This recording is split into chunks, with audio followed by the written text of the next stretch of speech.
What does it feel like to be enlightened? Did you ever wonder?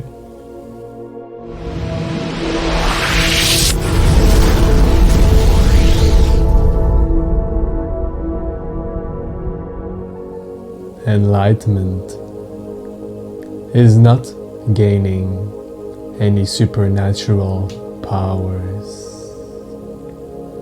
Enlightenment is not being very special. Enlightenment is not being able to levitate. Enlightenment is not being able to do telepathy.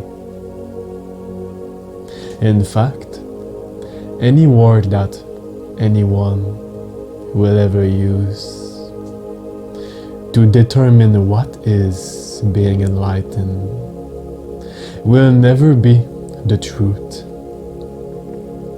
because we can only speak around enlightenment but never directly of the subject.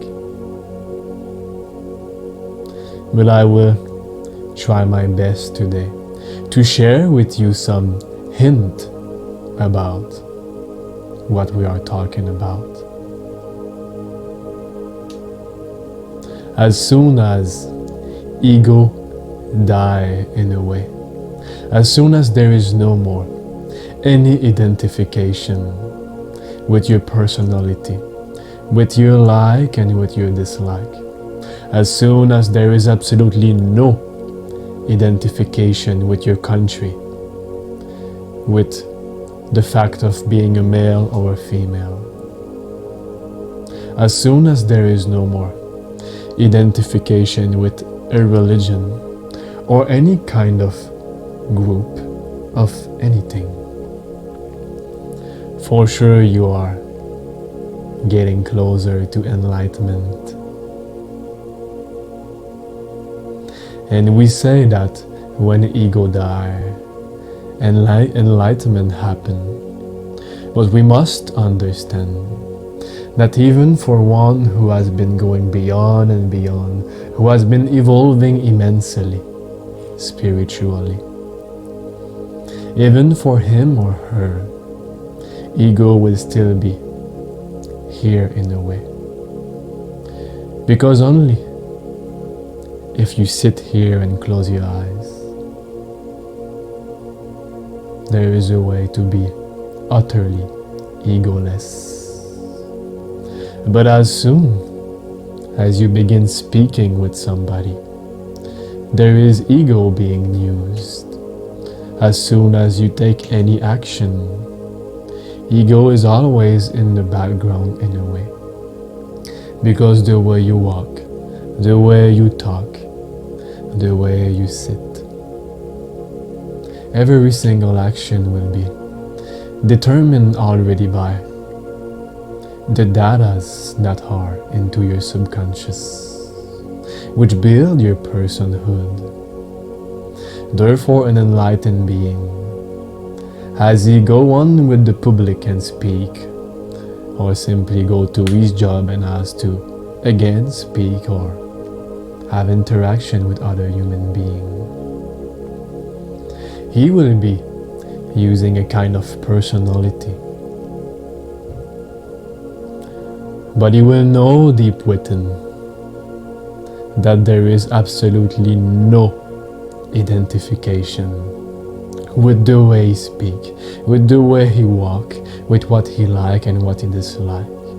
He is simply, or she is simply, the witness, the one in the background, and life is simply happening by itself. And for anyone who wish for enlightenment to happen, as long as one wish for enlightenment to happen, enlightenment is not available. The very idea of wanting to get somewhere, as if there is actually a distance between you and your higher self is ignorance. There is no you and the higher self. There is only the higher self. But as one is lost in mental diarrhea, in his rubbish, his own trouble that he creates for himself, he tends to live so much in misery that he ends up believing that there must be a distance between the perfect self and what I am now. But in fact, it is simply a choice. In a matter of 1 second, it is enough for any being to reach the highest that there is to reach, to evolve spiritually at an incredible speed. But we use all those sadhana, those pranayama, those yoga and this meditation only because the modern human being has been destroying himself at every single action. When he eat, when he sleep, when he walk, when he sit, when he speak, almost everything that the modern human does is poison, including what he does not do. Procrastination, wanting to do something but never doing it, is a huge accumulation of karma.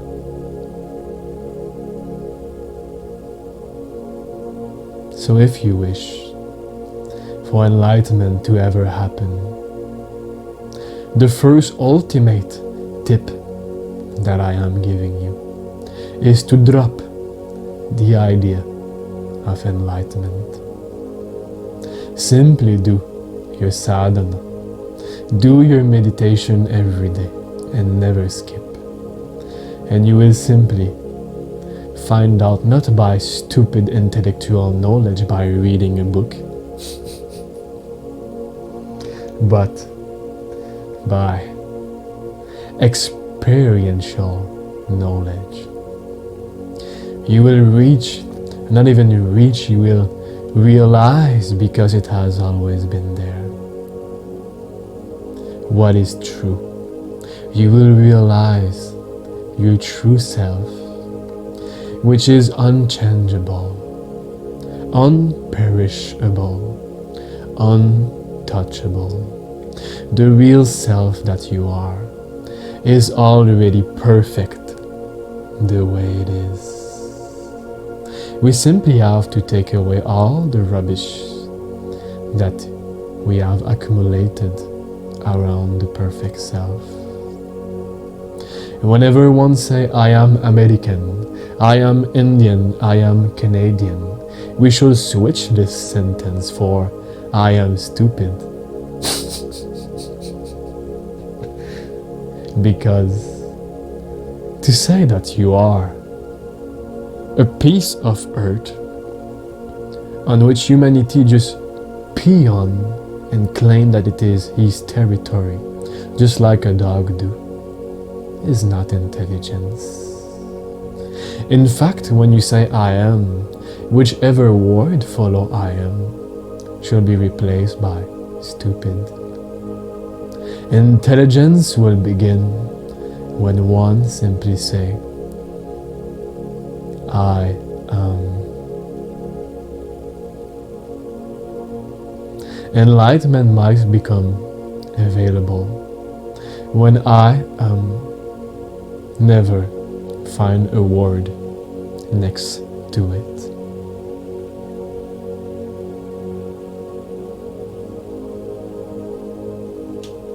So there is absolutely no distance. You are perfect now, and it is only about realizing it. Because as long as you think about what does enlightenment feel like, I wonder what it is to be enlightened, then you are telling your subconscious that you are not. You are telling your subconscious that the way you want to be is not even accessible at the moment. Even now, if you allow yourself to close your eyes and just be nothing, as silent is here, as you are nothing and nobody. You are enlightened in this very moment. And enlightenment is not something that you can grab and take and keep. Enlightenment is a way to be. And in a matter of a second, as I said, it is enough to become enlightened. But in a matter of a second again, it is enough to fall back in ignorance. Which is why nobody should take for granted the state in which he or she is at the moment, and believe that there is no more need for meditation, no more need for pranayama or yoga. Even Gautama Buddha, an enlightened being, was still meditating.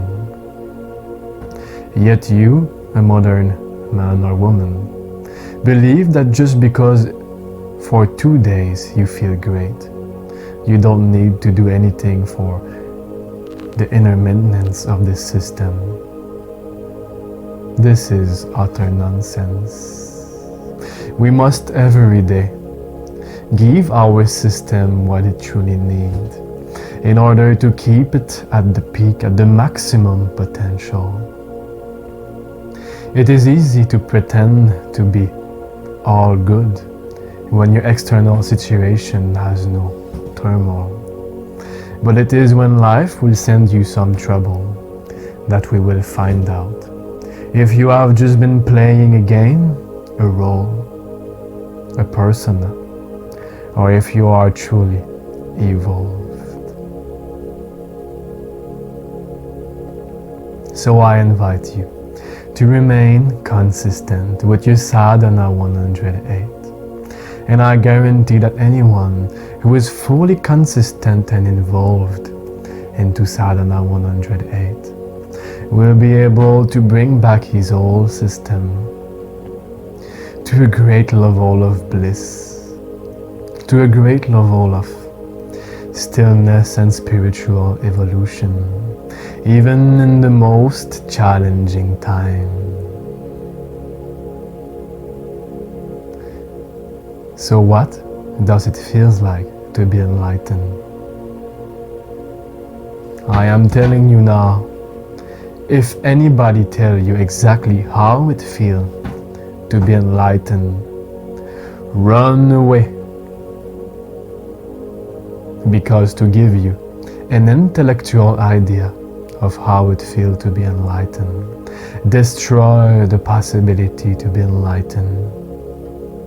Because then the subconscious mind will be going after his little idea of how it should feel and will miss the truth.